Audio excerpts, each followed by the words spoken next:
जब भी परिमेय संख्या निकालने के लिए बोलता है कि हमें 2 परिमेय संख्या निकाले, 5 परिमेय संख्या निकाले, 3 परिमेय संख्या निकाले, तो ये जरूरी नहीं है कि हम लोग एक परिमेय संख्या निकालेंगे, फिर दूसरी निकालेंगे, फिर तीसरी निकालेंगे।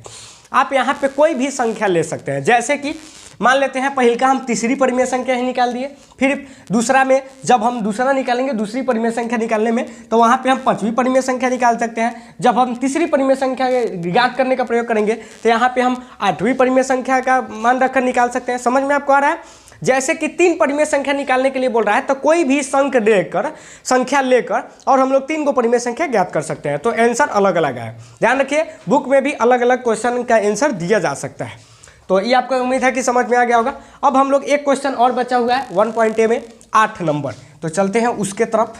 आप लोग प्रयास करिएगा इसको उतारने का, समझने का, और क्योंकि मैथ अगर नहीं समझिएगा तो फिर नहीं हो पाएगा। मैथ को समझना बहुत ज़रूरी है, इसे रटना ज़रूरी नहीं है। रटिएगा तो फिर मैथ आपसे नहीं बन पाएगा। उम्मीद है कि आप लोग को समझ में आ रहा होगा। और इसके आगे हम लोग बढ़ते हैं 8 नंबर क्वेश्चन की ओर। 8 नंबर क्वेश्चन में क्या कह रहा है हम आप सबको सुनाते हैं। 8 नंबर क्वेश्चन में बोल रहा है -1/2 और 1 के बीच 3 परिमेय संख्या निकालें। इसमें भी परिमेय संख्या निकालना है 3 को। यहाँ पे बोल रहा है -1/2। 8 नंबर क्वेश्चन में -1/2 और 1 के बीच एक के बीच में 3 परिमेय संख्या ज्ञात करना है। क्या को परिमेय संख्या? तो 3 परिमेय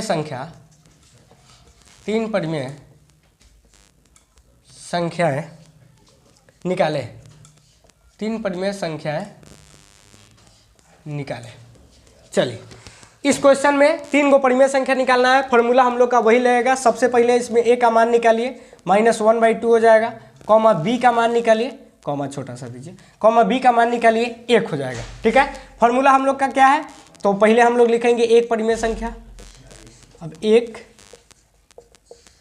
परिमेय संख्या, अब जैसे कि हम लोग लाइन से निकाल रहे हैं, यहाँ पे बोला जा रहा है कि 3 परिमेय संख्या निकाल रहे हैं, तो सबसे पहले हम लोग एक परिमेय संख्या निकाले हैं। तो आप किसी तरह 3 को परिमेय संख्या निकाल सकते हैं। तो आप यहाँ पे 10वीं परिमेय संख्या भी लिख के निकाल सकते हैं, 5वीं भी लिख के निकाल सकते हैं, वो आपके ऊपर डिपेंड करता है। लेकिन हम लोग लाइनिंग बाई लाइनिंग निकाल देते हैं, जिससे बच्चे को समझ में ज़्यादा आएगा। चलिए, फार्मूला लिखेंगे a + nb/n+1।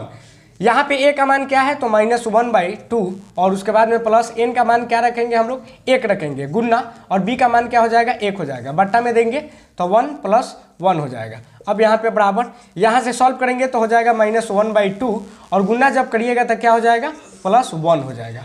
बट्टा में हो जाएगा 2, इसको सॉल्व करिए, 2 1 का एलसीएम 2 हो जाएगा।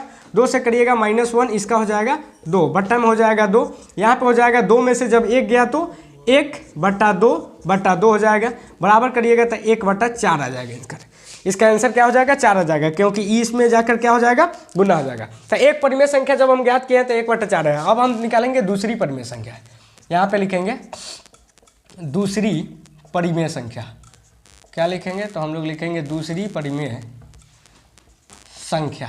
फार्मूला क्या है? तो वही है a + nb/n+1 हो जाएगा। मान रखेंगे तो हो जाएगा -1/2 + 2 गुना रखेंगे, b का मान 1 हो जाएगा, बट्टा में हो जाएगा 2 + 1, बराबर देंगे। चलिए, यहाँ से -1/2 प्लस का हो जाएगा 2, बट्टा से का हो जाएगा 3। यहाँ से एलसीएम लेंगे तो 2 हो जाएगा, ये हो जाएगा -1, प्लस का हो जाएगा 2 एकम 2 और 2 दूना 4, बट्टा का हो जाएगा 3। कैसे किया है ध्यान से समझ लीजिए। बट्टा में 1 छुपल है, 1 में जब 2 से भाग करेंगे तो 2 मरतबे कटेगा, और 2 से 2 में गुना करेंगे तो 4 आएगा। 4 में से 1 जाएगा, हो जाएगा 3/2, बाई का हो जाएगा 3। जब गुना करेंगे तो हो जाएगा 3/6। नीचे वाला इस बीच वाले में जाके गुना हो जाएगा तो 3/6 हो जाएगा। दूसरी परिमेय संख्या ज्ञात करने पर कितना आया? 3/6 आया। अब हम लोग निकालेंगे तीसरी परिमेय संख्या। कौन सी परिमेय संख्या? तो तीसरी परिमेय संख्या। तीसरी परिमेय संख्या फार्मूला क्या है? तो a + nb और बट्टा n+1। a + nb बट्टा क्या हो जाएगा? n+1। a का मान क्या है? यहाँ से उठाएंगे -1/2 हो जाएगा, प्लस n का मान 3 हो जाएगा, गुना b का मान क्या हो जाएगा? 1 हो जाएगा। बट्टा देंगे, मेन बट्टा के सामने देंगे बराबर, n का मान हो जाएगा 3 + 1 हो जाएगा। यहाँ से लिखेंगे -1/2 प्लस हो जाएगा 3, बट्टा हो जाएगा 4। अब यहाँ पे क्या करेंगे, इसको सॉल्व करेंगे, एलसीएम 2 हो जाएगा, -1 हो जाएगा, प्लस का 6 हो जाएगा, बट्टा का 4 हो जाएगा। यहाँ से सॉल्व करेंगे हो जाएगा 5/2 बट्टा का 4, यहाँ से हो जाएगा 5/8। उम्मीद है कि आपको ये समझ में आ गया होगा। तो परिमेय संख्या 8 का क्वेश्चन में बोल रहा था -1/2 और 1 के बीच में 3 गो परिमेय संख्या निकालना है। 3 परिमेय संख्या निकालना है। एक परिमेय संख्या यहाँ पे है, दूसरी परिमेय संख्या यहाँ पे है, तीसरी परिमेय संख्या यहाँ पे है। उम्मीद है कि आप सभी को समझ में आ रहा होगा। नोट कर रहे हैं तो नोट कर ले, या समझ रहे हैं तो अच्छी बात है। उसके बाद आप चाहे तो स्क्रीनशॉट ले सकते हैं और लिख सकते हैं, समझ सकते हैं। 1.A का एक्सरसाइज आपका खत्म हुआ। अगली वीडियो में अब हम लोग 1.B का एक्सरसाइज और कंसेप्ट पे बात करेंगे। सबसे पहले कंसेप्ट पे बात करेंगे, उसके बाद हम लोग एक्सरसाइज पे बात करेंगे। और इसको क्या करिएगा, जितना हमने कंसेप्ट पढ़ाया है उसको बढ़िया से देखिएगा, बढ़िया से समझिएगा। उसके बाद में अब इसे खूब बढ़िया से प्रैक्टिस कर लीजिएगा 1.A का। जब एक कंसेप्ट और एक एक्सरसाइज हम लोग का कंप्लीट रहेगा तो दूसरी को समझने में बहुत आसानी होगी। तब तक के लिए जय हिंद, जय भारत।